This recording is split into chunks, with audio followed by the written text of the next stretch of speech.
Hello again, everyone. Welcome to another edition of Vandalia By The Way. My name is Rich Hopkins. I'm the communications manager for the city.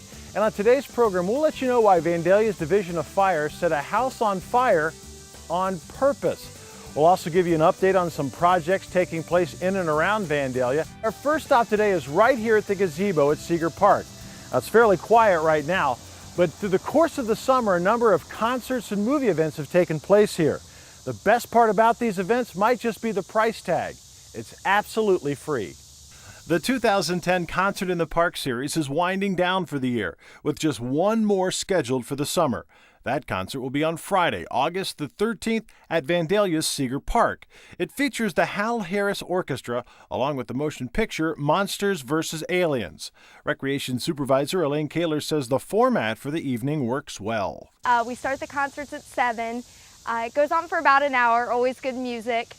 We set up the movie, and that usually starts about 9 o'clock when the sun's setting, and it's a good time to see the lightning bugs come out, and then the movie comes up. Kaler says the shows this year have been very popular and very well attended. One reason for the great attendance might just be the venue, Seeger Park. It's gorgeous. We have, as you can see, we have a lot of tree coverage, which just the breeze goes right through it. Even last week when we had the heat advisory, it was still gorgeous out here with the breeze coming through and the shade, that everybody had a good time. A series like this requires a lot of support from the community, and especially from sponsors. Yes, we have wonderful sponsors in the Vandalia and Butler Township area that really help us because bands aren't cheap, unfortunately, and with the economy it seems that they're going up in price, but the sponsors step up and really help us out with giving this free event to the community and providing extra things like water on hot days like this. And as nice as the venue may be, the real star of the show is the entertainment. The music and the movie combine to give everyone a great family event. Very much family oriented. It's so nice to see.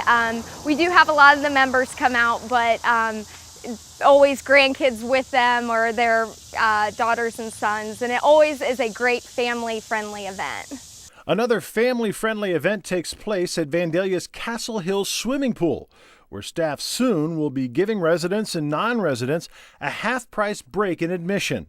Recreation Supervisor Brett Burns says the low prices are a once-a-season special. Community Appreciation Day is a day where we lower the daily admission rates to half price because we're trying to show our appreciation for the community who's come out and supported us all summer long.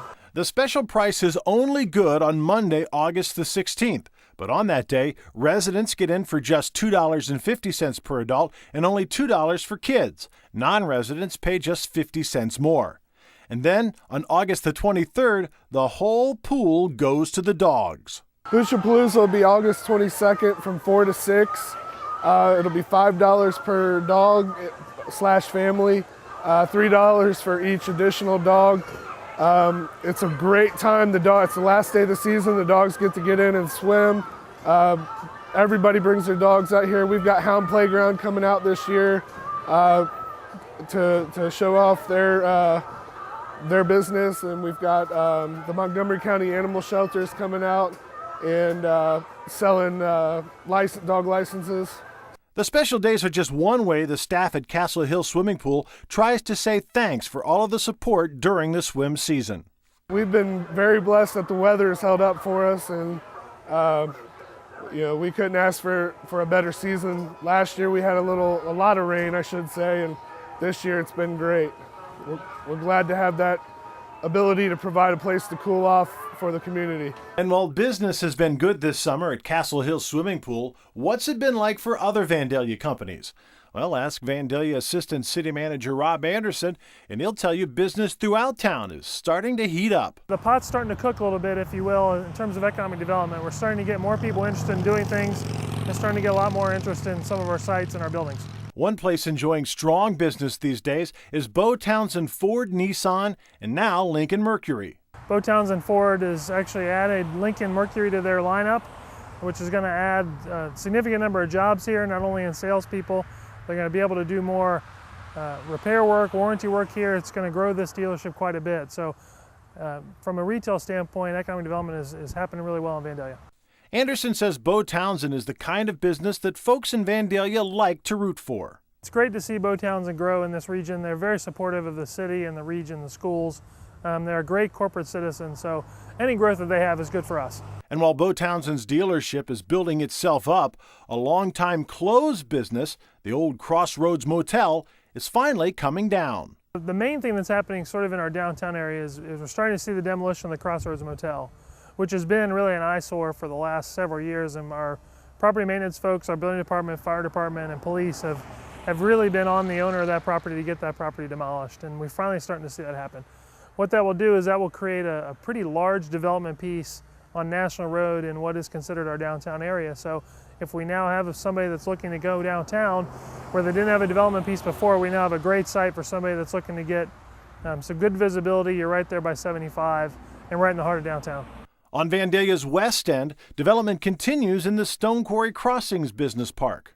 If you're driven by Stone Quarry Crossings, our detention ponds are probably 50% complete and should be complete in the next couple of weeks, which means the Morton Middle School site has really started to kick in high gear. They're getting the foundation work and the site work done for that quickly, and we hope to close on that project and get the bulk of the construction started to mid-August. With all of the work taking place there, Anderson says Stone Quarry Crossings is an attractive site for any type of development.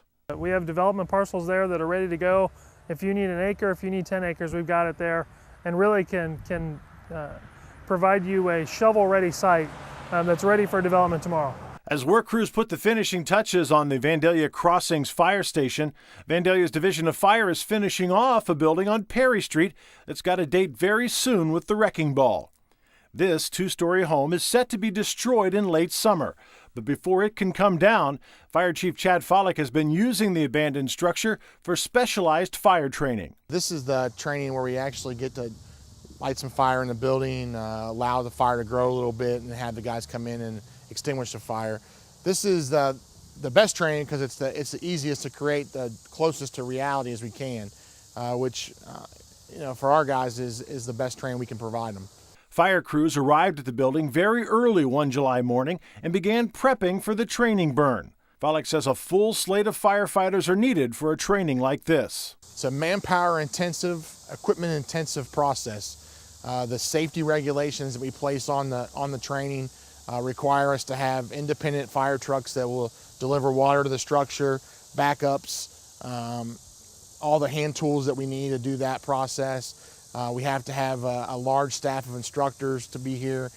You're supposed to have one instructor for every 5 students. So we try to bulk up and do the thing as safely as we possibly can. We have a procedure we follow every time we do one, makes it as safe as we can make it.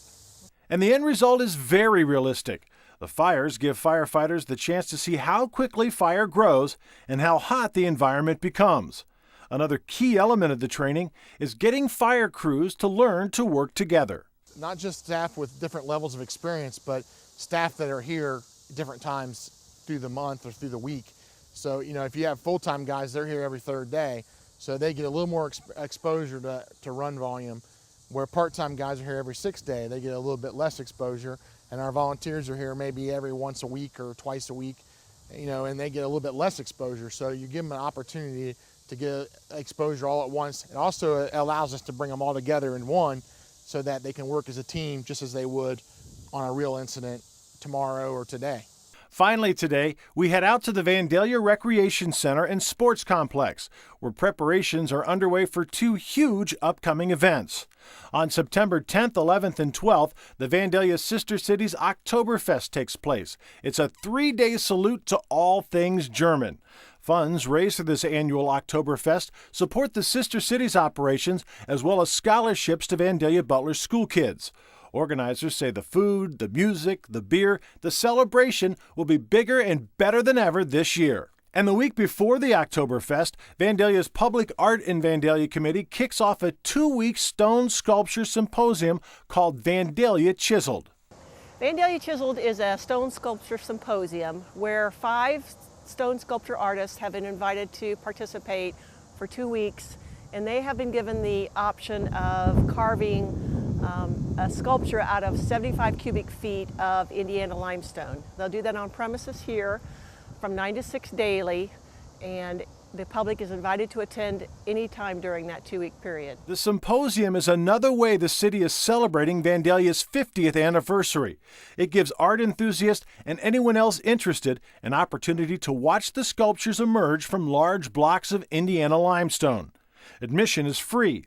Vandalia Councilmember Candace Farce says this is a rare opportunity for the region. But it's something our students in our whole area rarely get to see. Actual sculptor artists working on actual artwork for permanent placement. So it's just something very rare that we get to see, and hopefully will open up some eyes to local children to maybe get into that for them. A heavy emphasis will be made to include young Vandalians in the process. Farce says the Butler School District is right on board. We have done a lot of work to get the kids in this area involved. We'd like it throughout the whole Miami Valley, but in particular, Vandalia Butler Schools has agreed to bus large numbers of students here during that 2-week period. They'll be here from 9:30 in the morning till 3 o'clock in the afternoon, coming by 30 to 60 kids at a time. It all starts with the kickoff ceremonies, which will take place on September the 4th. They'll get to talk and listen to the artists, meet the artists. The artists will go through some pictures of their past art and talk about the manner in which they're going to carve. And then the closing reception will have an opportunity to see the final sculptures and ask and discuss it with the artists during a forum that night. So they'll both be really nice events.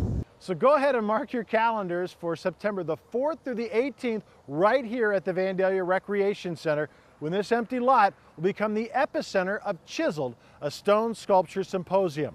If you'd like more information on Chiseled, check out our website, www.vandaliaohio.org. That's going to do it for this edition of Vandalia By The Way. I'm Rich Hopkins. Thanks for watching, and we'll see you next time.